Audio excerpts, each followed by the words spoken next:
जम्मू कश्मीर के अवाम के सामने और देश के अवाम के सामने आप बड़े इम्पोर्टेंट इश्यूज लेके आते हैं। आज भी बहुत इम्पोर्टेंट इशू है। पिछले कुछ दिनों से आप लोग देख रहे हैं और सुन भी रहे होंगे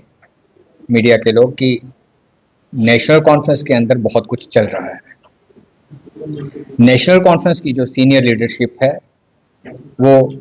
सीएम उमर अब्दुल्ला साहब के काम करने के तरीके से, जिस सोच पे वो काम कर रहे हैं, जिस तरह से वो काम जम्मू कश्मीर में कर रहे हैं, उससे वो कुछ चीज़ों के ऊपर उनके कुछ डिस्टेंस हैं, कुछ चीज़ें उनको ठीक नहीं लग रही हैं और बार बार उनकी तरफ से ये आवाज़ भी सामने उठ रही है। क्योंकि आज नेशनल कॉन्फ्रेंस की सीनियर लीडरशिप इस चीज़ को समझ चुकी है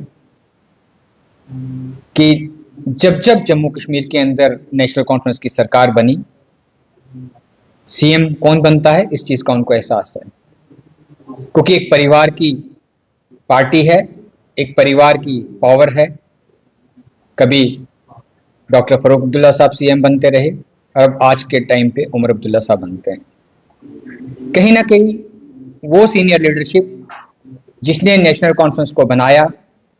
जिसने नेशनल कॉन्फ्रेंस को पूरे जम्मू कश्मीर में मजबूत किया, काम किया, ज़मीनी सतह पे उन कार्यकर्ताओं ने काम किया, आज उनको अपना फ्यूचर कहीं नज़र नहीं आता। जैसे वो काम करना चाहते हैं, जैसे जम्मू कश्मीर को आगे देखना चाहते हैं, कहीं ना कहीं उमर अब्दुल्ला साहब का काम करने का तरीका उनके रास्ते में रुकावट पैदा करता है। ये चीज़ें बहुत दिन से चल रही हैं और आहिस्ता आहिस्ता ये चीज़ें पहले बंद कमरों में डिस्कस की जाती थी, लेकिन आज के टाइम पे ये मीडिया के सामने और प्रिंट मीडिया में सामने नज़र आ रही है। बदकिस्मती है जम्मू कश्मीर के अवाम की कि बहुत धोखे के साथ, बहुत फ्रेब के साथ लोगों को झूठी चीज़ें दिखा दिखा के, झूठे वादे कर करके इन लोगों ने सरकार बनाई और आज सरकार जम्मू कश्मीर के अवाम के लिए कुछ भी नहीं सोच रही और आपस में एक दूसरे पे उंगली उठाई जाती है। मैक्सिमम मैं कहूँगा कि 80% नेशनल कॉन्फ्रेंस की लीडरशिप उमर अब्दुल्ला साहब से परेशान है, उनके काम करने के तरीके से परेशान है और ये चीज़ें सामने आ चुकी हैं। और इसका सीधा सीधा अगर नुकसान जम्मू कश्मीर में हो रहा है तो जम्मू कश्मीर के अवाम को हो रहा है। जम्मू कश्मीर के अवाम के छोटे छोटे जो इश्यूज हैं उनके ऊपर ध्यान नहीं दिया जा रहा, उन पे काम नहीं किया जा रहा। ये बदकिस्मती हमारे जम्मू कश्मीर के अवाम की है, हमारे यूथ की है, हमारी माओं की है, हमारी बहनों की है, हमारे गरीब परिवारों की है, जिन्होंने बहुत बड़े बड़े ख्वाब देख के उमर सरकार को वोट दिए थे और उनको लग रहा था कि उमर अब्दुल्ला साहब ने जो अपनी चीज मैनिफेस्टो में जो चीजें सामने रखी हैं उन पे वो कुछ ध्यान देंगे। लेकिन आज जम्मू कश्मीर का आवाम इस परिवार से, इस परिवार की पॉलिटिक्स से, इस नेशनल कॉन्फ्रेंस से परेशान है।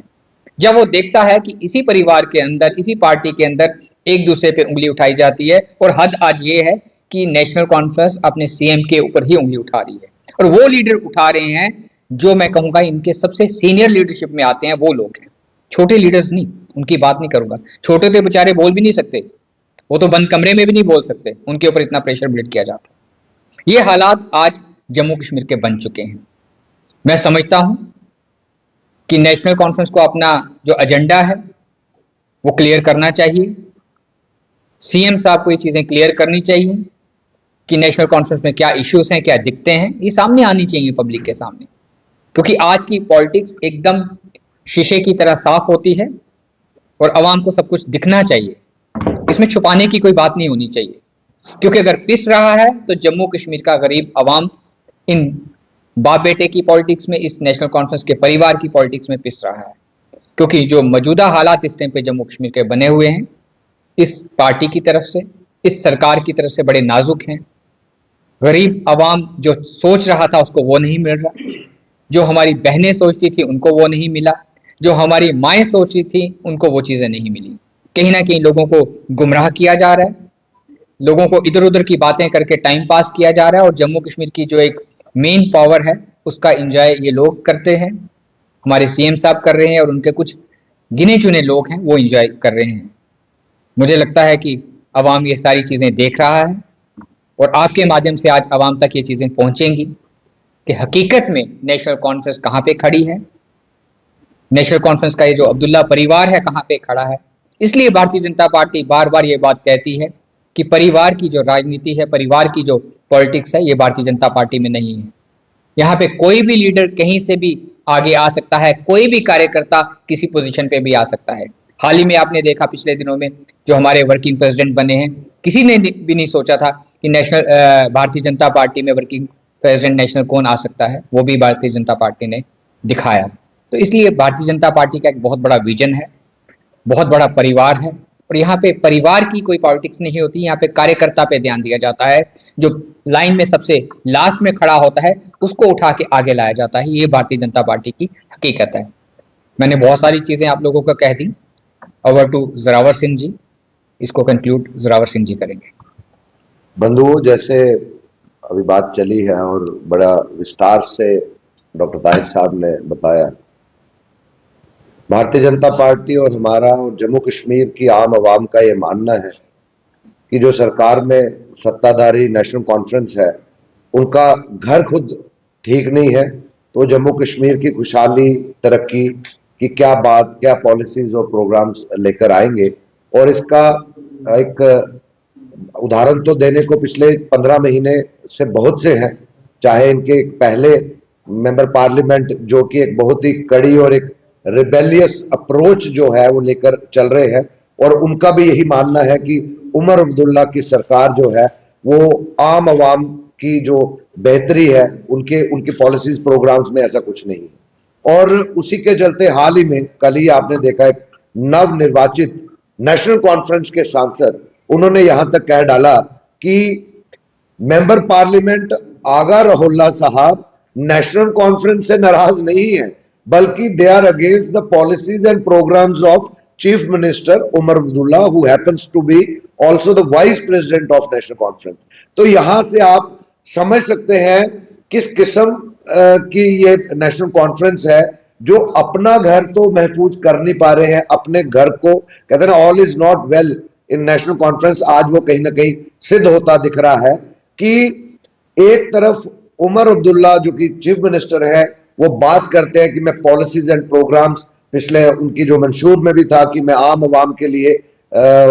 ये कोशिशें कर रहा हूं, लेकिन वहीं पे जो पॉलिसीज एंड प्रोग्राम्स वो लोगों के लिए तय कर रहे हैं, और जिसको कहीं ना कहीं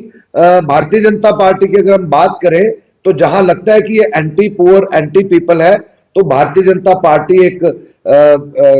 सशक्त, जिसको कहते हैं कि ओपोजिशन के नाते उनको टाइम टू टाइम करेक्ट करती है। आज नेशनल कॉन्फ्रेंस जो हुकूमत में है, उन्हीं के विधायक, उन्हीं के सांसद जो है वो सामने आ रहे हैं। यानी कि अगर नेशनल कॉन्फ्रेंस के वो नवनिर्वाचित सांसद की बात करें जो फारूक अब्दुल्ला साहब के वक्त भी और जो उमर अब्दुल्ला साहब के वक्त में भी एक जमाने में पिछले कई पीढ़ियों से, 2 दशकों से बड़े सीनियर लेवल के लीडर और मिनिस्टर रहे हैं, अगर वो ये बात एडमिटली मानते हैं कि पार्टी में कई ऐसे लीडर हैं नेशनल कॉन्फ्रेंस में जो उमर अब्दुल्ला की पॉलिसीज और प्रोग्राम से नाखुश हैं, नाराज हैं, तो यहां से क्लियर कट दिखता है कि ये सरकार उमर अब्दुल्ला के पॉलिसीज एंड प्रोग्राम्स खुद नेशनल कॉन्फ्रेंस को ही एक्सेप्टेबल नहीं है, तो आम आदमी को कहां होंगे। तो हमारा यही मानना है कि उमर अब्दुल्ला बजाय जम्मू कश्मीर के आम लोगों के जो उन्होंने काम, जो अपने अंडर ओथ बात कही, अपने मंशूर में किया, और जो भारतीय जनता पार्टी बार बार कहती है कि आप आम गरीब लोगों के काम कीजिए, आप पहाड़ियों के काम कीजिए, आप प्लेन्स में काम कीजिए, पूरे जम्मू कश्मीर के गरीब लोगों के लिए काम कीजिए, हम विपक्ष में होने के बावजूद आपको सपोर्ट करेंगे, वो काम नहीं कर रहे हैं। और ठीक है, वो कहते होंगे कि भाजपा विपक्ष में है इसलिए हमें क्रिटिसाइज करती है। क्या उमर अब्दुल्ला साहब और उनकी काबीना में या उनकी पार्टी की जो थिंक टैंक है इस बात का, इस सवाल का जवाब दे पाएंगे कि उन्हीं की पार्टी के, उन्हीं की सीनियर लीडरशिप, उन्हीं के सांसद, चाहे वो लोगों के द्वारा चुने गए हो या पार्टीज के एमएलए के द्वारा चुने गए हो, जब वो अब ओपनली बात कर रहे हैं, लोगों में बात कर रहे हैं, मीडिया में आ रहा है, आपने खुद भी देखा होगा, जब वो खुद कह रहे हैं कि हमारी पार्टी की लीडरशिप जो है, उमर अब्दुल्ला जो चीफ मिनिस्टर है, उसकी पॉलिसीज और प्रोग्राम्स के साथ जो है वो कन्विंस नहीं है, तो यहां से दर्शाता है कि उमर अब्दुल्ला की पॉलिसीज और programmes anti poor anti people है। मैं यही कहूंगा और ये सुझाव दूंगा उमर अब्दुल्ला सरकार को कि आप जो लोगों की वेलफेयर की बात करते हैं, पहले अपनी पार्टी को वेलफेयर और उसको देख लीजिए, और उसके बाद में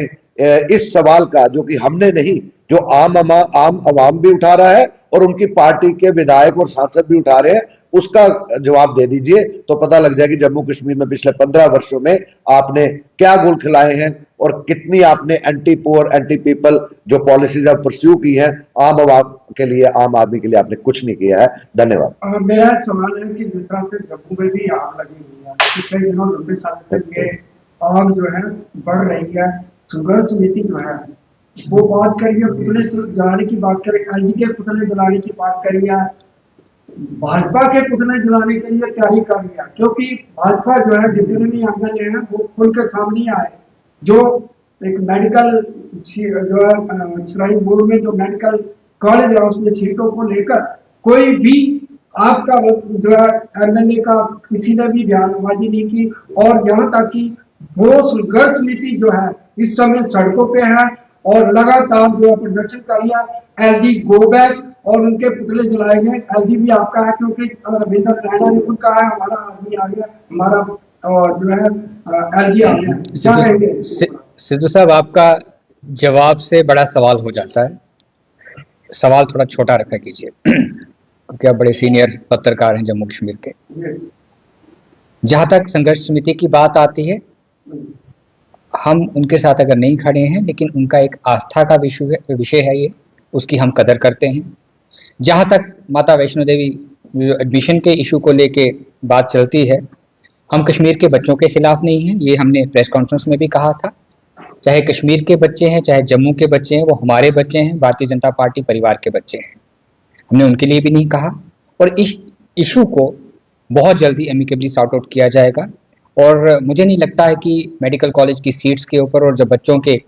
फ्यूचर की बात आती है तो उसके ऊपर राजनीति करनी चाहिए। इस पर राजनीति का कोई सवाल बनता नहीं है। भारतीय जनता पार्टी ने बहुत क्लियर कर दिया हुआ है कि हम उन बच्चों के साथ हैं, और जो भी कुछ किया जाएगा उन बच्चों के साथ अच्छा किया जाएगा। अगर उनको शिफ्ट भी किया जाता है, कोई भी डिसीजन लिया जाएगा, बच्चों के फ्यूचर के साथ कोई भी खिलवाड़ नहीं किया जाएगा, क्योंकि वो बच्चे मेरिट के ऊपर नीट का एग्जामिनेशन पास करके मेरिट के ऊपर आए। जिस तरह से ये तो